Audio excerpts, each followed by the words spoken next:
Dear students, मैं doctor पूर्णिमा दीक्षित आपको inorganic third year second unit का फर्स्ट पार्ट क्रिस्टल फील्ड सिद्धांत, क्रिस्टल क्षेत्र सिद्धांत या क्रिस्टल फील्ड थ्योरी पढ़ा रही हूँ, जिसमें कल हमने पढ़ा था या लास्ट लेक्चर में पढ़ा था कि किस तरीके से डी ऑर्बिटल्स जो कि 5 सम्भ्रांश होते हैं इनकी ऊर्जाओं में विभाजन होता है और ऊर्जा स्तर अलग अलग आते हैं। जब अष्टफल की संकुल बनते हैं तो उसमें 3 T2G कक्षक निम्न ऊर्जा स्तर के होते हैं और 2 EG कक्षक उच्च ऊर्जा स्तर पर चले जाते हैं।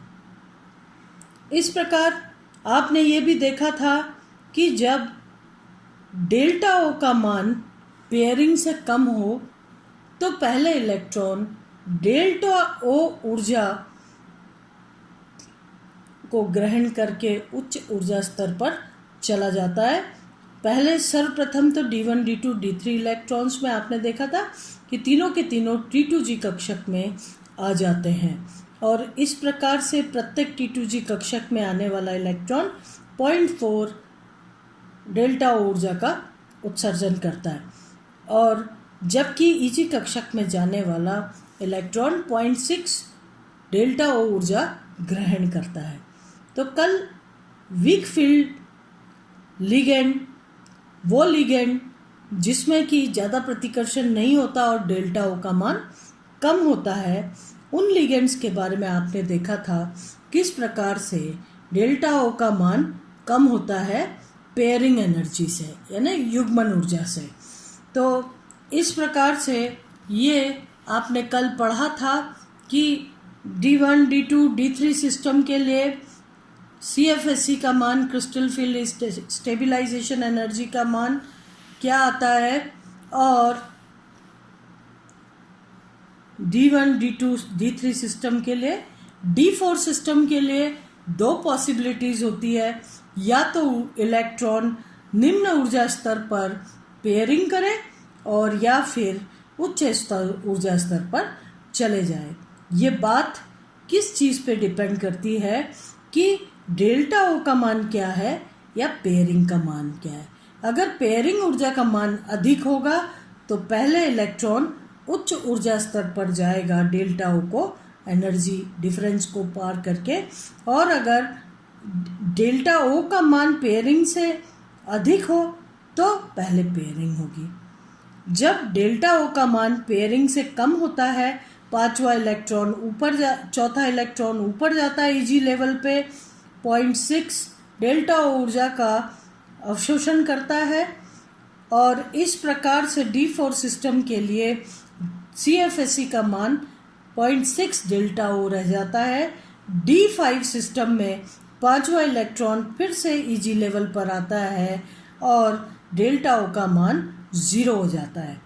ठीक है, इसी प्रकार से D6 system, D7 system, D8, D9, D10 के लिए आपने CFSE का मान देखा, जो कि इलेक्ट्रॉन में पेयरिंग नहीं हो रही है, उच्च ऊर्जा पर जा रहे हैं, उच्च ऊर्जा स्तर के EG लेवल को ग्रहण कर रहे हैं।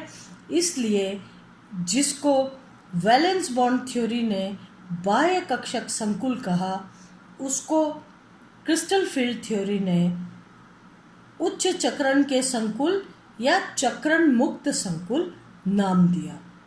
अब कल हमारा रह गया था, कल हमने पढ़ा था वीक फील्ड के बारे में।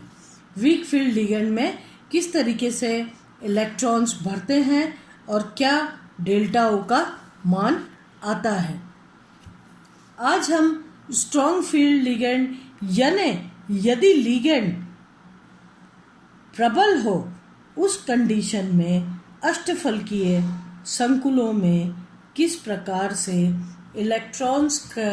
इलेक्ट्रॉन्स की फिलिंग होगी, इलेक्ट्रॉन्स किस प्रकार से भरेंगे।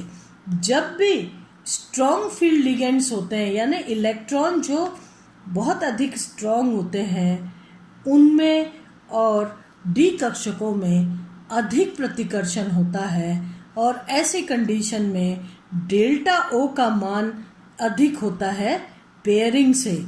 ये डेल्टा ओ जो है इसका मान होता है अधिक पेयरिंग से, और इसलिए पेयरिंग ना होके पेयरिंग होती है पहले और उच्च ऊर्जा स्तर पर यानी ईजी स्तर पर इलेक्ट्रॉन बाद में जाते हैं। अब यदि हमने D1, D2, D3 सिस्टम में चाहे स्ट्रॉन्ग फील्ड लिगेंड हो चाहे वीक फील्ड लिगेंड हो, दोनों ही कंडीशन में पहले 3 इलेक्ट्रॉन हुन्स रूल के हिसाब से T2G लेवल निम्न ऊर्जा स्तर पर आ जाते हैं। और इस प्रकार से D3 सिस्टम के लिए 1.2 डेल्टा O एनर्जी का निष्कासन होता है और तंत्र इतने डेल्टा O से कम ऊर्जा का हो जाता है या स्थायित्व ग्रहण करता है। D4 सिस्टम के लिए जाकर के हमने देखा था, वहाँ जाके इस बात का फर्क पड़ता है कि स्ट्रॉन्ग फील्ड लिगेंड है या वीक फील्ड लिगेंड है। अब D4 की जब बात आती है यहाँ पर, तो D4 सिस्टम के लिए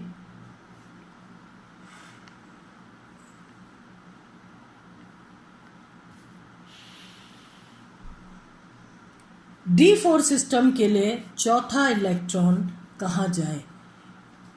चूंकि आपने कहा delta O is greater than pairing, strong ligand से डी कक्षकों का प्रतिकर्षण अधिक होता है, इसलिए विभाजन ऊर्जा का मान भी अधिक होता है और डेल्टा O का मान बहुत अधिक होता है बजाय कि इस वीक फील्ड लिगेंड के। इसलिए चौथा इलेक्ट्रॉन स्ट्रॉन्ग फील्ड के केस में, स्ट्रॉन्ग फील्ड लिगेंड के केस में चौथा इलेक्ट्रॉन ऊपर न जा कर के पेयरिंग ऊर्जा का मान कम है, इसलिए वो यहाँ पर पेयरिंग कर लेता है और CFSE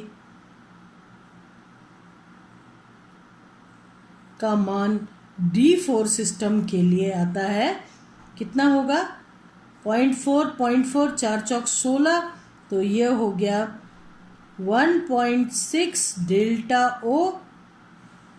ये हो गया इसका मान। ऊपर तो कोई इलेक्ट्रॉन है ही नहीं जिसको कि आप यहाँ माइनस करेंगे, इसलिए CFSE का मान 4 इलेक्ट्रॉन प्रत्येक के लिए 0.4 डेल्टा O, इसलिए 1.6 डेल्टा O हो जाता है। D5 सिस्टम के लिए क्या होगा, 5वां इलेक्ट्रॉन, चूंकि डेल्टा O का मान पेयरिंग से अधिक है इसलिए 5वां इलेक्ट्रॉन भी यहाँ पर पेयरिंग कर लेगा और D5 सिस्टम के लिए 2.0 डेल्टा O CFSE का मान आएगा। इसी तरीके से अगर D6 सिस्टम को देखा जाए तो D6 सिस्टम में तीनों ही इलेक्ट्रॉन्स की पेयरिंग हो जाएगी और छठवां इलेक्ट्रॉन इस प्रकार से T2G स्तर पर आ जाएगा और CFSE का मान होगा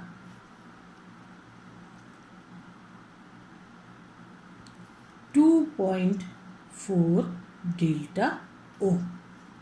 ये D6 सिस्टम के लिए होगा।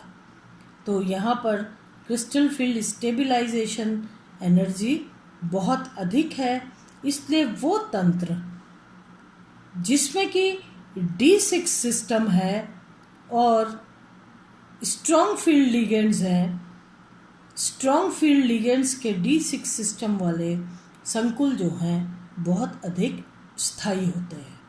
क्रिस्टल फील्ड स्थायीकरण ऊर्जा का मान अधिक यानी तंत्र अधिक स्थायी होगा। इन संकुलों में चूंकि युग्मन पहले हो रहा है, डेल्टा O का मान अधिक है पेयरिंग से, पेयरिंग पहले हो रही है, पेयरिंग होने के कारण जो संकुल बन रहे हैं उनको हम कहेंगे अंतः कक्षक संकुल या इन चक्रण में पेयरिंग या युग्मन हो रहा है, कहेंगे चक्रण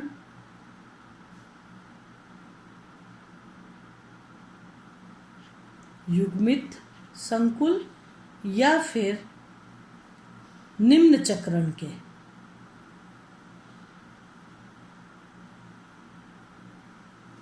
निम्न चक्रण संकुल।